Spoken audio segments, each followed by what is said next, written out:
नमस्कार दोस्तों, स्वागत है आपका अनुपम आईएएस एकेडमी में। प्रीलिम्स टारगेट बैच में आज हम देखेंगे मौलिक अधिकार को और इसका जो पार्ट 4 है उसको आज हम देखेंगे। इससे पहले मौलिक अधिकार पर हमने 3 वीडियो की हुई है। मौलिक अधिकार क्योंकि एक बहुत विस्तृत एरिया है जहां से बहुत सारे प्रश्न बनते हैं लगभग हर बार प्रीलिम्स परीक्षा में, तो इसको हम बहुत डिटेल से कवर कर रहे हैं और हम ज्यादा फोकस उन एरिया पे दे रहे हैं जहां से कंफ्यूजन होता है और जहां से कंफ्यूजिंग वाले क्वेश्चंस आते हैं। क्योंकि हम प्रीलिम्स टारगेट बैच कर रहे हैं तो इसलिए एक एक प्रावधान को ठीक से नहीं देख रहे हैं, बल्कि उन प्रावधानों को देख रहे हैं जो ज्यादा इंपॉर्टेंट है और जहां से ज्यादा प्रश्न पूछे जाने की संभावना है। तो मैं अनुपम तिवारी स्वागत करता हूं आपका अपने इस YouTube चैनल पर। आइए जानते हैं मौलिक अधिकारों को। मौलिक अधिकारों में एक बेसिक अधिकार आता था, संपत्ति का अधिकार आता था, या आप ध्यान रखेंगे। लेकिन हुआ आपका 44वां संविधान संशोधन 1978 में। इससे क्या हुआ, जो आपका मौलिक अधिकार था उसको परिवर्तित किया गया, अर्थात जो संपत्ति का अधिकार मौलिक अधिकार था उसको परिवर्तित किया गया और इसको सामान्य कानूनी अधिकार की श्रेणी में रखा गया। इसमें प्रोविजन किया गया कि जब भी किसी अल्पसंख्यक शैक्षणिक संस्थान की भूमि का अधिग्रहण होगा तो उसे क्षतिपूर्ति का भुगतान करना होगा। यहाँ आप एक चीज ध्यान रखिए, राज्य क्या कर सकता है, किसी भी संपत्ति का अधिग्रहण कर सकता है। क्योंकि संपत्ति का अधिकार आपका मौलिक अधिकार नहीं है तो राज्य संपत्ति का अधिग्रहण कर सकता है। लेकिन अगर वह किसी अल्पसंख्यक शैक्षणिक संस्थान की भूमि का अधिग्रहण कर रहा है तो उस केस में उसको क्षतिपूर्ति देनी होगी। इसका मतलब यह है कि अगर अल्पसंख्यक शैक्षणिक संस्थान की भूमि नहीं है उस केस में राज्य बाध्य नहीं है कि वह संपत्ति का भुगतान करे या उसकी क्षतिपूर्ति करे। अर्थात सरकार बिना पैसे दिए आपसे आपकी जमीन ले सकती है, यह सरकार के पास ताकत है। एक प्रोविजन मिलेगा हमको 17वें संविधान संशोधन से और यह हुआ 1964 में। इसमें एक प्रोविजन है अनुच्छेद 31A से। इसमें बात की गई व्यक्तिगत कृषि भूमि की। यदि किसी कृषि भूमि का या व्यक्तिगत कृषि भूमि का अधिग्रहण हो रहा है उस केस में भी भुगतान करना होगा। तो 2 तरह के प्रोविजन है, एक अल्पसंख्यक शैक्षणिक संस्थान से संबंधित, दूसरा व्यक्तिगत कृषि भूमि से संबंधित। अन्यथा जो आपका संपत्ति का अधिकार है यह आपका मौलिक अधिकार नहीं है, यह आपका कानूनी अधिकार है। अब इससे क्या अंतर है, आप सुप्रीम कोर्ट डायरेक्ट नहीं जा सकते हैं क्योंकि मौलिक अधिकार के केस में आप डायरेक्ट सुप्रीम कोर्ट को अप्रोच कर सकते हैं। अनुच्छेद 31A को हम देख लेते हैं। संविधान का अनुच्छेद 31A है। इसमें कहा गया है कि अनुच्छेद 13 में निहित होने के बावजूद राज्य द्वारा किसी संपत्ति या अधिकार के अधिग्रहण या किसी अधिकार के संशोधन या समाप्ति के लिए प्रदान करने वाला कोई कानून इस आधार पर शून्य नहीं माना जाएगा कि यह उल्लंघन संविधान के अनुच्छेद 14 और 19 के अंतर्गत प्रदान किए गए मौलिक अधिकारों के विरुद्ध है। अनुच्छेद 13 में क्या है, विधि को परिभाषित किया गया है, अर्थात कानून को परिभाषित किया गया है। तो यहाँ कहा जा रहा है कि अगर कुछ भी अनुच्छेद 13 के अंतर्गत लिखा गया है अर्थात वह कानून में लिखा है, उसके बावजूद भी यदि सरकार किसी संपत्ति का अधिग्रहण कर लेती है तो उस केस में भी यह अनुच्छेद 14 और 19 का वायलेशन नहीं होगा। आर्टिकल 15 में क्या लिखा है, कानून के समक्ष समता, मतलब सबको बराबरी मिलनी चाहिए, यह अनुच्छेद 14 में लिखा गया है। 19 में क्या है, अभिव्यक्ति की स्वतंत्रता। तो आपकी जो अभिव्यक्ति की स्वतंत्रता है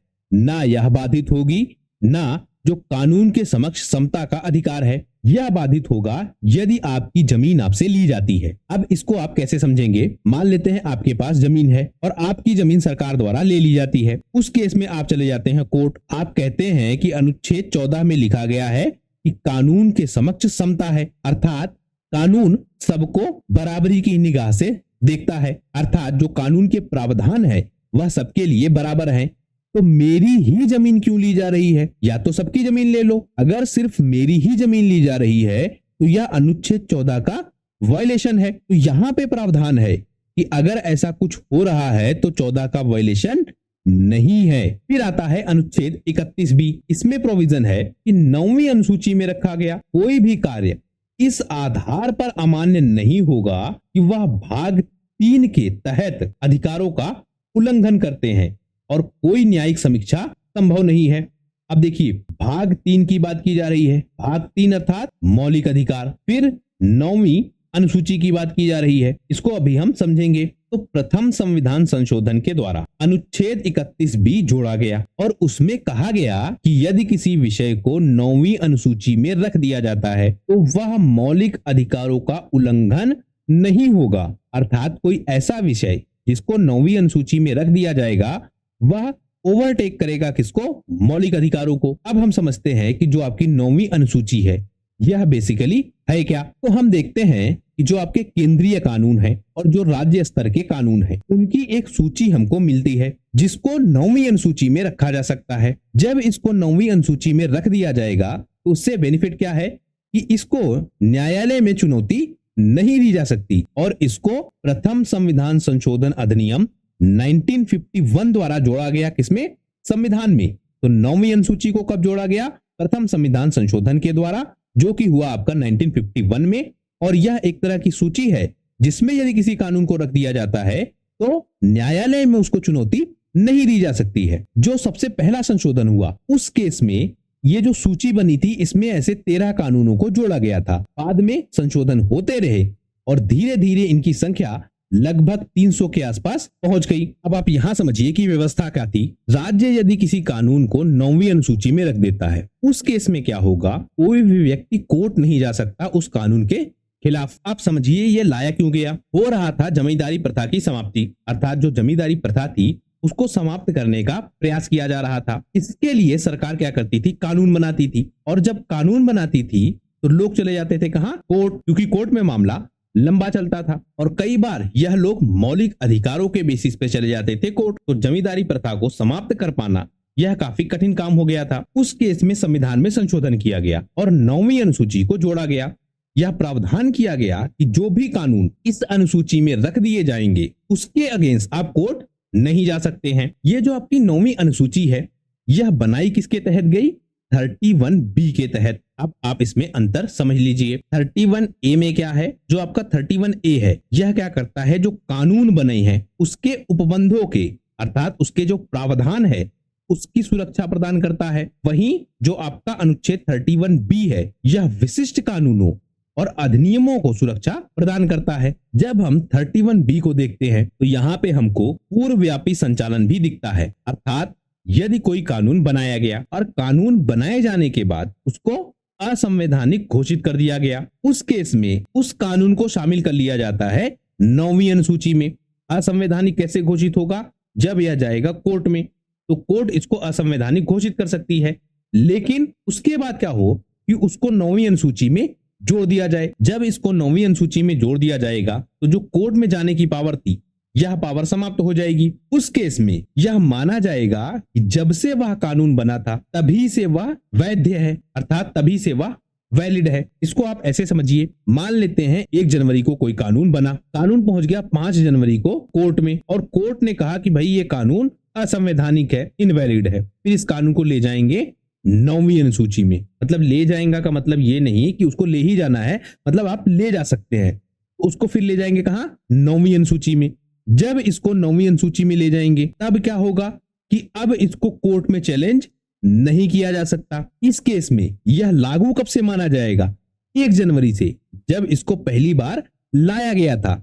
इसी को कहा जा रहा है पूर्वव्यापी संचालन। तो यह व्यवस्था हमको मिलती है। लेकिन कोर्ट ने यहां एक बात स्पष्ट की है। ऐसे आपको लग रहा होगा कि 9वीं अनुसूची तो कोर्ट से ऊपर है। कोर्ट ने बिल्कुल स्पष्ट किया, यदि इस कानून के अंतर्गत बनाया गया कोई कानून मौलिक अधिकारों पर या जो संविधान का मौलिक सिद्धांत है, जो मूल सिद्धांत है संविधान का, उसका वायलेशन करता है, उसका उल्लंघन करता है, उस केस में कोर्ट उनकी समीक्षा करेगा। अर्थात पूरी तरह से यह स्वतंत्र नहीं है। इस केस में जब वह वायलेशन हो मौलिक अधिकार का या मौलिक सिद्धांतों का, उस केस में कोर्ट इंटरफेयर कर सकती है। अब आप समझें कि क्या जो 9वीं अनुसूची के विषय है वह पूरी तरह से जो न्यायिक प्रक्रिया है उससे मुक्त है। क्योंकि अभी आप देख रहे थे कि 9th शेड्यूल में डाल के कोर्ट जाने से बचा जा सकता है, अर्थात अब कोर्ट नहीं जाया जा सकता। लेकिन संविधान में पहले ही प्रावधान है कि यदि यह मौलिक अधिकार का उल्लंघन हो या यह मूल सिद्धांत का उल्लंघन हो, उस केस में कोर्ट जाया जा सकता है। तो केशवानंद भारती का केस आया 1973 में। उस केस में क्या कहा गया कि जो भारतीय संविधान है उसकी मूल संरचना क्या है, मतलब इस टॉपिक पर बात की गई और वहां बताया गया कि संविधान के जितने भी प्रावधान है उन सब में संशोधन किया जा सकता है, अर्थात 9वीं अनुसूची में भी संशोधन किया जा सकता है यदि वह मौलिक अधिकारों को या बुनियादी जो ढांचा है संविधान का उससे संबंधित कोई छेड़छाड़ करता है। उस केस में 9वीं अनुसूची के विषयों को भी न्यायालय में चैलेंज किया जा सकता है। और यह बात कहां आई? केशवानंद भारती केस में 1973 में। इससे पहले यह मामला आया था गोलकनाथ मामले में। उसमें जो आपकी संविधान की मूल संरचना है उसकी अवधारणा पेश की गई, अर्थात जो मूल संविधान है या जो मूल संरचना है या जो मूल सिद्धांत है संविधान के वह क्या है उसकी बात की गई थी। कहां पर? गोलकनाथ मामले में। उसी की बात की गई केशवानंद भारती मामले में, लेकिन यह संबंधित किससे था? 9th शेड्यूल से। इसमें कहा जा रहा है कि यदि 9th शेड्यूल का कोई कानून संविधान के बेसिक स्ट्रक्चर को नुकसान पहुंचाएगा या जो मूल अधिकार है उन पर नुकसान पहुंचाएगा, उस केस में न्यायिक समीक्षा की जा सकती है। और जो न्यायिक समीक्षा करने का प्रावधान है यह भी संविधान का मूल सिद्धांत है या बेसिक स्ट्रक्चर का पार्ट है। फिर केस आया वामन राव बनाम भारत संघ 1981 का केस। उसमें प्रावधान दिया गया कि जो संशोधन 24 अप्रैल 1973 से पहले बनाए गए थे, अर्थात जो केशवानंद भारती मामला था उससे पहले जो निर्णय लिए गए थे वह सारे वैध होंगे, अर्थात जिनको 9th शेड्यूल में जोड़ दिया गया था वह सारे वैलिड रहेंगे। लेकिन केशवानंद भारती मामले के बाद यदि कोई कानून बनाया गया तो उसको संवैधानिकता के आधार पर चुनौती दी जा सकती है, अर्थात अगर कोई ऐसा कानून बना जो संविधान के विरुद्ध है या जो मूल ढांचा है संविधान का उसके विरुद्ध है, उस केस में भले ही उसको 9th शेड्यूल में ऐड कर दिया जाए लेकिन फिर भी उसको कोर्ट में चैलेंज किया जा सकता है। फिर मामला आया IR कोलो बनाम तमिलनाडु राज्य, 2007 का यह मामला था। इसमें भी यह कहा गया केशवानंद भारती मामले के बाद, अर्थात 24 अप्रैल 1973 के बाद जितने भी प्रावधान हैं, अगर वह अनुच्छेद 14, 19, 21 समता, अभिव्यक्ति, प्राण व दैहिक स्वतंत्रता इनमें से किसी का भी वायलेशन करता है तो उसका परीक्षण किया जा सकता है, अर्थात इनमें से किसी का भी वायलेशन नहीं होना चाहिए भले ही आप 9th शेड्यूल में किसी कानून को रख रहे हैं। अब हम समझे अनुच्छेद 31A में क्या है। व्यक्तिगत कृषि क्षेत्र इसमें शामिल है। अनुच्छेद 31B में क्या है? जैसे कुछ अधिनियम है, कुछ नियम है, उनकी वैधता को इसमें रखा गया है। अनुच्छेद 31C या 31G इसमें क्या प्रावधान है कि ऐसे कानून जो नीति निर्देशक सिद्धांतों पर प्रभाव डालते हैं उन कानूनों की सुरक्षा की जाए। फिर होता है आपका 44वां संविधान संशोधन, और हुआ कब? 1978 में, अनुच्छेद 19(1)(f) का, और वहां पर रखा गया संपत्ति रखने का अधिकार। फिर एक प्रोविजन आया अनुच्छेद 31 का, और इसमें जो संपत्ति रखने का अधिकार था वह शामिल था। तो 78 के प्रोविजन से या 44वें संविधान संशोधन के माध्यम से यह दो व्यवस्थाएं समाप्त की गई। कौन सी? 91AF की, जो कि अधिकार देता था संपत्ति रखने का, अनुच्छेद 31 का जिसमें संपत्ति का अधिकार रखा गया था। तो आपसे पूछा जाए इस संविधान में जो संपत्ति रखने का अधिकार था, अनुच्छेद 31 का जो पार्ट था उसको कब समाप्त किया गया? तो समाप्त किया गया 1978 में 44वें संविधान संशोधन द्वारा। फिर हम देखते हैं भाग 3 के बाहर के अधिकार, अर्थात जो मूल अधिकार है या जो मौलिक अधिकार है उनके अलावा जो अधिकार है, अर्थात जो कानूनी अधिकार है वह कौन से हैं? तो हमको एक अनुच्छेद मिलता है, अनुच्छेद 265। यह शामिल कहां है? भाग 12 में। इसमें प्रोविजन है कि विधि के प्राधिकार के बिना किसी कर को अधिरोपित या संग्रहित न किया जाए, मतलब बिना किसी कानून के आपसे कर का संग्रह नहीं किया जा सकता। यह कहां है? अनुच्छेद 265 में। तो यह कौन सा अधिकार है? विधिक अधिकार है। फिर आता है प्रोविजन अनुच्छेद 300A का। इसमें प्रोविजंस है जिसके तहत आपका संपत्ति का अधिकार हमको मिलता है। तो संपत्ति का अधिकार कहां है? अनुच्छेद 300A में। फिर प्रोविजन है अनुच्छेद 301 का। इसमें प्रोविजन है कि भारत के राज्य क्षेत्र में सर्वत्र व्यापार करने का अधिकार, वाणिज्य करने का अधिकार और सभा आयोजित करने का जो अधिकार है वह आपको मिला हुआ है। फिर अनुच्छेद 326, इसमें प्रोविजन है कि जो निर्वाचन होगा वह वयस्क मताधिकार के आधार पर होगा।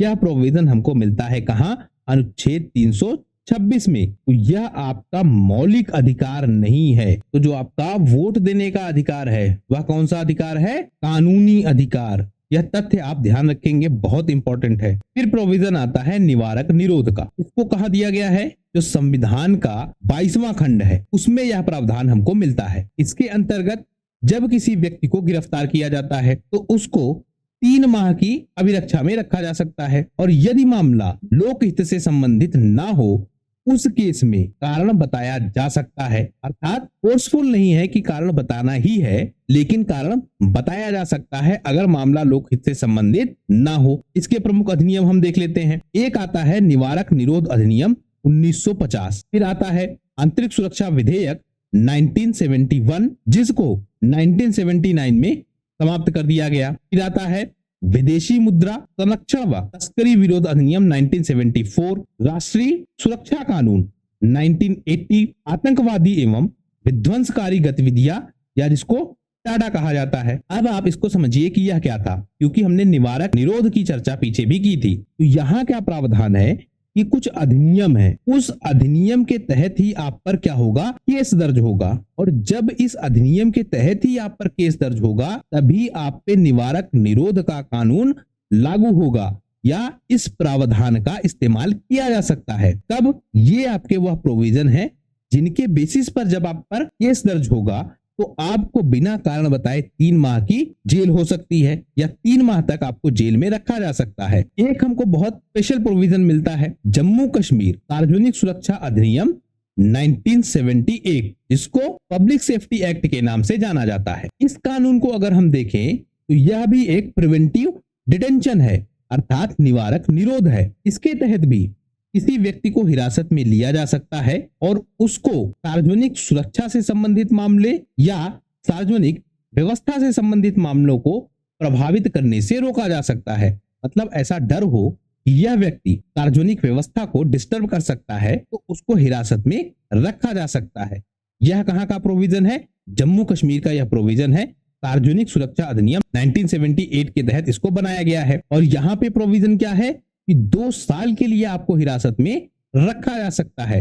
पीछे के प्रोविजन आप देख रहे थे, वहां 3 माह के प्रोविजन थे जिनको बाद में घटाकर 2 माह कर दिया गया था, लेकिन यहाँ पे क्या प्रोविजन है? 2 साल का। लेकिन इसमें आप ध्यान रखेंगे यह दंडात्मक निरोध नहीं है, अर्थात इसको दंड की तरह नहीं देखा जाना चाहिए। किसी व्यक्ति को हिरासत में इसलिए रखा जा रहा है कि यह आशंका है, इसको अपराध की श्रेणी में नहीं रखा जा सकता। मतलब यदि किसी व्यक्ति को प्रिवेंटिव डिटेंशन में रखा गया तो इसका मतलब यह नहीं है कि वह अपराधी है। अपराध करने की संभावना है उस शक पर रखा गया है, तो ज्यादा पावर यह देता है, क्योंकि जम्मू कश्मीर का जो आपका एरिया है वह ज्यादा डिस्टर्ब एरिया है, आतंकवाद वहां बहुत प्रभावशाली भूमिका में है, तो उस केस में वहां के लिए एक स्पेशल प्रोविजन है। इसीलिए यह कहा जा रहा है कि यह दंड नहीं है, इसको आप ध्यान रखेंगे। लेकिन इसमें चीज आप ध्यान रखेंगे कि यह लागू कैसे होगा, मतलब जो आदेश पास होंगे इस कानून के अंतर्गत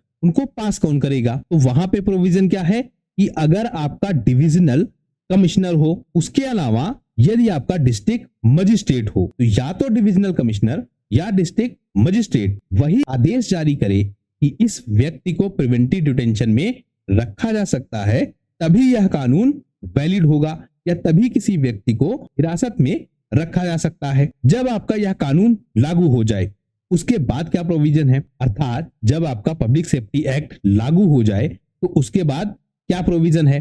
तो इसमें प्रावधान है कि जब किसी व्यक्ति को गिरफ्तार किया जाता है तो 5 दिनों के भीतर उसको डीएम के सामने लिखित रूप से हिरासत करने के कारणों को बताना पड़ेगा। हालांकि कुछ विशेष परिस्थितियों में यह काम 10 दिन तक भी हो सकता है। तो 5 से 10 दिनों के भीतर डीएम को यह बताना होगा, उस व्यक्ति को नहीं जिसको हिरासत में रखा गया है, बल्कि किसको बताना होगा? डिस्ट्रिक्ट मजिस्ट्रेट को, कि किसी व्यक्ति को क्यों हिरासत में रखा गया है। जिस व्यक्ति को हिरासत में रखा गया है उसको भी सूचना दी जा सकती है। इसके द्वारा डीएम के द्वारा या डिस्ट्रिक्ट मजिस्ट्रेट के द्वारा। लेकिन यदि डिस्ट्रिक्ट मजिस्ट्रेट को यह लगता है कि उसको सूचना देना सार्वजनिक हित के विरुद्ध होगा, तो उस केस में उस व्यक्ति को यह नहीं बताया जा सकता कि उसे गिरफ्तार क्यों किया गया है। यदि डीएम को लगता है कि बताना सुरक्षित है तो डीएम बता सकता है।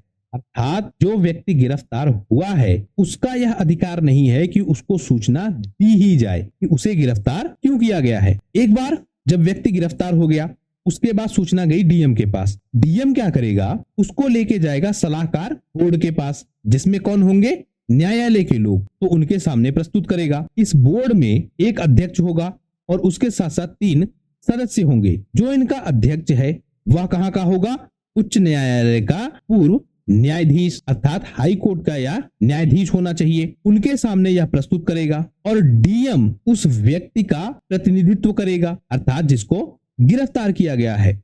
और अगर वह व्यक्ति चाहे तो वह खुद भी बोर्ड के समक्ष अपनी बातें रख सकता है। अर्थात किसी व्यक्ति को गिरफ्तार किया गया, गिरफ्तार करने के बाद डीएम लेके जाएगा उसको सलाहकार बोर्ड के पास। सलाहकार बोर्ड में एक अध्यक्ष होगा, 3 सदस्य होंगे। जो अध्यक्ष होगा वह हाई कोर्ट का न्यायाधीश होगा और उसके बाद डीएम उस व्यक्ति की तरफ से मामला रखेगा कहां पर, बोर्ड के सामने।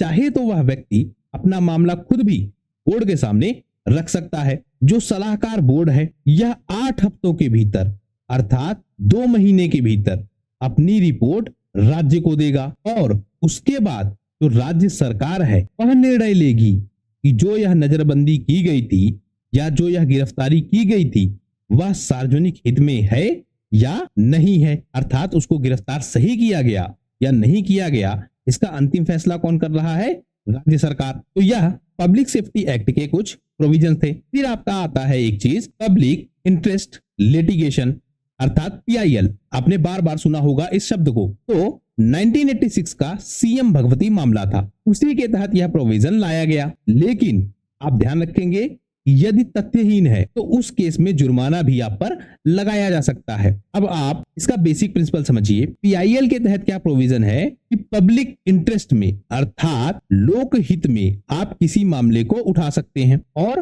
प्रश्न पूछ सकते हैं। लेकिन यदि जो आपने प्रश्न पूछा है वह तथ्यहीन है तो उस केस में आप पर जुर्माना भी लगाया जा सकता है। इसके तहत आएंगे कौन, जितने भी सार्वजनिक संस्थान हैं उनके विरुद्ध मामला उठाया जा सकता है। तो यदि आपको किसी मुद्दे पर सार्वजनिक हित के लिए मामला उठाना है उस केस में आप क्या दायर करेंगे, पीआईएल। और यह शुरू कहां से हुआ, 1986 के सीएम भगवती मामले से। सुप्रीम कोर्ट में किसके तहत जाएंगे, अनुच्छेद 32 के तहत। और हाई कोर्ट में किसके तहत जाएंगे, अनुच्छेद 226 के तहत। अर्थात सुप्रीम कोर्ट में आप मामला दर्ज करा सकते हैं अनुच्छेद 32 के तहत अर्थात मौलिक अधिकार के रूप में। और सुप्रीम कोर्ट यह आपको बताएगा। अनुच्छेद 226 हाई कोर्ट के केस में, वहां पर भी आप पीआईएल दाखिल कर सकते हैं। आप कोर्ट में एक अर्जी देंगे कि हमको इस मामले के विषय में जानकारी चाहिए या इस मामले के विषय में हम कंप्लेन करते हैं। एक तथ्य मिलेगा आपको, न्याय मित्र। यह कौन है, एक ऐसा व्यक्ति जो कानूनी रूप से सहायता देता है। अब हम देखें जो आपके मूल अधिकार हैं उनकी बहुत सारी आलोचना भी हमको देखने को मिलती है। भारत का जो मूल अधिकार है वह लगभग सारी चीजों को कवर करता है जो एक बेसिक अधिकार हर व्यक्ति को मिलने चाहिए। लेकिन उसके बाद भी इसकी आलोचना हमको देखने को मिलती है। सबसे पहली कि इसकी व्यापक सीमाएं हैं, इनको विभिन्न आधारों पर रोका जा सकता है।